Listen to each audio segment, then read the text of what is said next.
किसको दी? टूटने वाली चीजों को, फूटने वाली चीजों को, छूटने वाली चीजों को।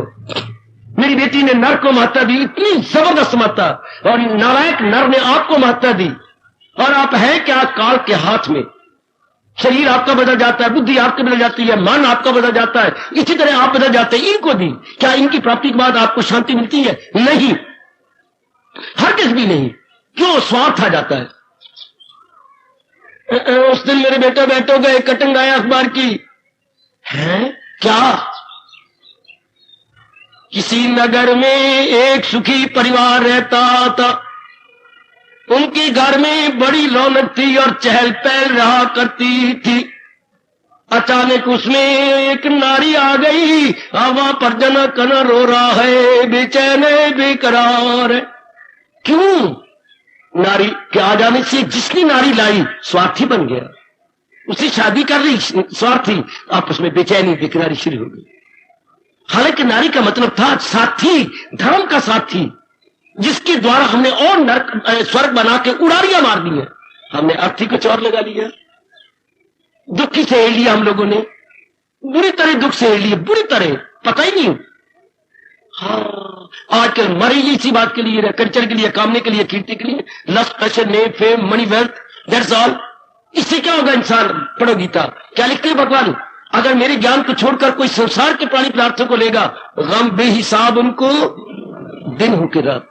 ये आपके नारायण कह रहे हैं, ये आपका दुनिया बनाने वाला कह रहा है, ओ मेरी मैया, मेरी नेक नेक बेटी, पूरा लाभ उठा ले भगवान की वाणी से। गीता क्यों भगवान ने, गीता मतलब भगवान ने अपना ज्ञान क्यों प्रकट किया? असलियत की पहचान कराने के लिए, रियलिटी को समझाने के लिए कि रियलिटी सिर्फ एक परमात्मा है। इसी बात को बताने के, मेरे से पूछा जाए तो मैं आपको तपाक से बताऊं, छाती के ऊपर गीता रख के बताऊं, मस्तक पे रख के बताऊं, सिर पे रख के बताऊं कि गीता का सार गीता बताना ये चाहती है, सनर्जन नहीं कुछ भी मेरे से। गीता का चोटी का उपदेश ये कदर करो या ना करो, अपने मन में बसाओ या ना बसाओ, गीता का सार ये जे, गीता की क्रीम ये जे, चारों वेदों की करीम गीता, और गीता की करीम, चारों वेदों की करीम गीता, चारों वेदों की मलाई गीता, और गीता की मलाई सुनर्जन नहीं कुछ भी मेरी सिवा। ये गीता की मलाई है, भगवान की सिवा कुछ नहीं है। जहां भी आप देखोगे भगवान की शक्ति से चहल पहल होगी। हमारे में इतनी रौनक, चेहरे में रौनक, एक एक अंग में रौनक, जानती है किसके कारण से? तेरे कारण से नहीं, भगवान की शक्ति अंदर काम करती है। तेरी मेकअप के कारण से बिल्कुल भी। कोई मुर्दे को मेकअप करता है?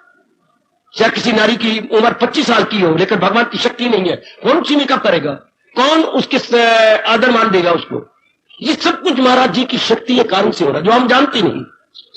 हाँ, तो यही बात जिसकी समझ में आ गई, सारी मन बुद्धि भगवान की तरफ झुक गई कि इन्हीं के कारण से मुझे उत्तरोत्तर शांति मिलनी है, मेरा कल्याण होना है, मैं आवागम छुट्टी कर जाऊंगी, बार बार जन्म मरूंगी नहीं। जी, गीता आपको ये बताना चाहती है। तो हमें चाहिए भी क्या? हम सब कुछ शांति के लिए करते हैं, आराम के लिए करते हैं, चैन के लिए करते हैं। पढ़ाई की तो शांति के लिए, कमाई की तो शांति के लिए नहीं। आप कहते अच्छा घर लेने, अच्छा घर वर पाने, लेकिन अच्छे घर वर का मतलब क्या है? 4 दिन सुख से कटूंगी। ये आप शादी का मतलब क्या समझती है? शादी का मतलब उर्दू शब्द है शाद। एक होते है शाद, मैंने खुश रहना, इसका उल्ट शब्द है नाशाद, रोते रहना, पिटते रहना।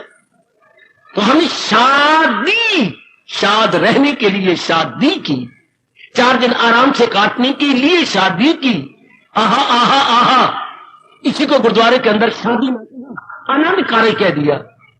आनंद पाने के लिए गुरुद्वारे में भाई जी कहती है, अनंत भाया मेरी माए सतगुरु में पाया, सतगुरु तपाया सहज सेती मन वडियां बधाइयां।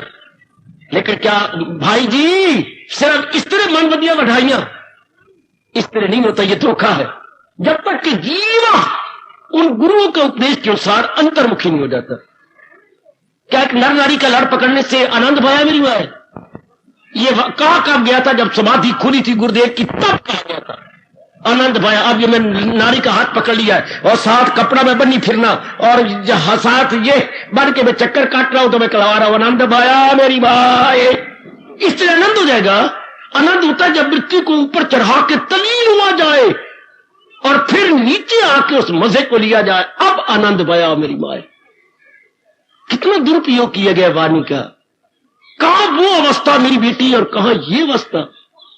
वाह वाह, एक बार तो भगवान भी देख करके हमारी मूर्खता पर हैरान हो गए। मैंने बनाया क्या था इनको, ये बन के गए। भगवान ने सोचा क्या था आपके बारे में और हम कितने नालायक बन गए।